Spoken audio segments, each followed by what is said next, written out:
ঢাকা বিশ্ববিদ্যালয়ের প্রক্টরকে অনতিবিলম্বে পদত্যাগ করা উচিত এবং সার্বিক ব্যর্থতার জন্য ঢাকা বিশ্ববিদ্যালয়ে মাননীয় উপাচার্যেরও পদত্যাগ করা উচিত। সাম্য হত্যাকাণ্ডের আজকে ৯ম দিন অতিবাহিত হচ্ছে।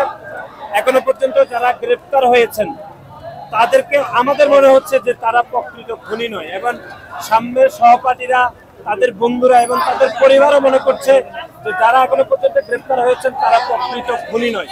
সুতরাং প্রকৃত খুনিদের গ্রেপ্তারের দাবি, নিরাপদ ক্যাম্পাস এবং বিচার প্রক্রিয়া শুরু, এবং ঢাকা বিশ্ববিদ্যালয়ে মাননীয় উপাচার্য, আপনি জানেন যে তিনি কোনোভাবে এখনো পর্যন্ত, তিনি গতকালই বলেছেন তিনি এই বিষয়ে কোনো কিছু অবগত নয়, এবং ঢাকা বিশ্ববিদ্যালয়ের মাননীয় প্রক্টর সহ যে তাদের পদত্যাগের দাবিতে বা বাংলাদেশ জাতীয়তাবাদী ছাত্র দলের পক্ষ থেকে যে ৩ দফা দাবি উপস্থাপন করা হয়েছে তারই পরিপ্রেক্ষিতে আজকে অবস্থান কর্মসূচি চলছে।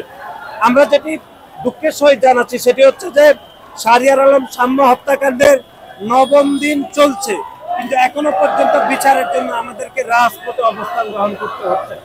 ঢাকা বিশ্ববিদ্যালয়ে একজন নিয়মিত শিক্ষার্থী যে বিশ্ববিদ্যালয় সংলগ্ন এলাকাতে যে খুন হয়েছে, সেখানে সরকার, আমরা মনে করছি যে রহস্যজনক আচরণ করছে। সরকারের পক্ষ থেকে এখনো পর্যন্ত গ্রেপ্তারের জন্য যে শক্ত অবস্থান সেটি আমরা লক্ষ্য করছি না। সুতরাং আমরা আজকে বিকাল ৫টা পর্যন্ত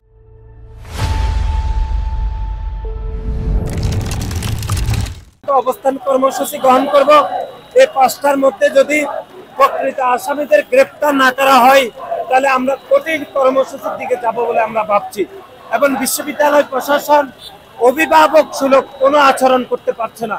বিশ্ববিদ্যালয় মাননীয় প্রক্টর গত ৯ মাসে চরমভাবে ব্যর্থ হয়েছেন বিশ্ববিদ্যালয়কে পরিচালনা করতে, এবং বিশ্ববিদ্যালয়ের সর্বোচ্চ অভিভাবক মাননীয় ভাইস চ্যান্সেলর বিশ্ববিদ্যালয়ের শিক্ষার্থীদের সাথে অত্যন্ত রূঢ় এবং অশোভন আচরণ করেছেন। সুতরাং সার্বিক বিষয়ে বাংলাদেশ জাতীয়তাবাদী ছাত্রদল শিক্ষার্থীদের নিরাপত্তার বিষয়ে চিন্তা করে নিরাপদ ক্যাম্পাসের দাবিতে সাম্য হত্যাকারীদের খুনিদের বিচারের দাবি এবং বিচার প্রক্রিয়া শুরু করার জন্য আমাদের এই অবস্থান কর্মসূচি। ওকে আঙ্গুল দিয়ে দেখিয়ে দেয় যে ঢাকা বিশ্ববিদ্যালয়ের শিক্ষার্থীরা কিরকম অনিরাপদ। আপনি গণঅভ্যুত্থানের পরে দেখেছেন যে খুনি হাসিনার যে গ্রাফিতি সেটি প্রকাশ্যে মুছে দেওয়া হয়েছে, এবং চারুকলাতে খুনি হাসিনার মোটিভকে গায়েব করে দেওয়া হয়েছে, এবং শরৎদি উদ্যানে গত ১ মাসে একজন বৃদ্ধ নারী ধর্ষণের শিকার হয়েছে, সাম্য হত্যাকাণ্ডের শিকার হয়েছে, এবং তোফাজ্জল হত্যাকাণ্ড হয়েছে বিশ্ববিদ্যালয়ের হলের মধ্যে। সুতরাং সার্বিকভাবে তো ঢাকা বিশ্ববিদ্যালয়ের শিক্ষার্থীরা চরমভাবে অনিরাপদ, এটি বলাই যায়।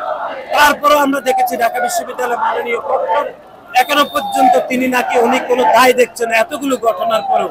সুতরাং আমরা মনে করছি ঢাকা বিশ্ববিদ্যালয়ের প্রক্টরকে অনতিবিলম্বে পদত্যাগ করা উচিত, এবং সার্বিক ব্যর্থতার জন্য ঢাকা বিশ্ববিদ্যালয়ে মাননীয় উপাচার্যেরও পদত্যাগ করা উচিত বলে আমরা মনে করছি।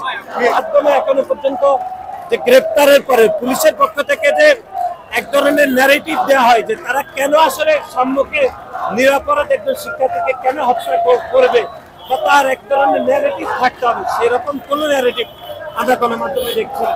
এবং যাদেরকে গ্রেপ্তার করা হয়েছে তারা আদৌ সাম্য হত্যাকারীদের প্রকৃত খুনি কিনা এ নিয়ে আমাদের সন্দেহ রয়েছে, শিক্ষার্থীদের সন্দেহ রয়েছে, তাদের বন্ধু পরিবারের সন্দেহ রয়েছে।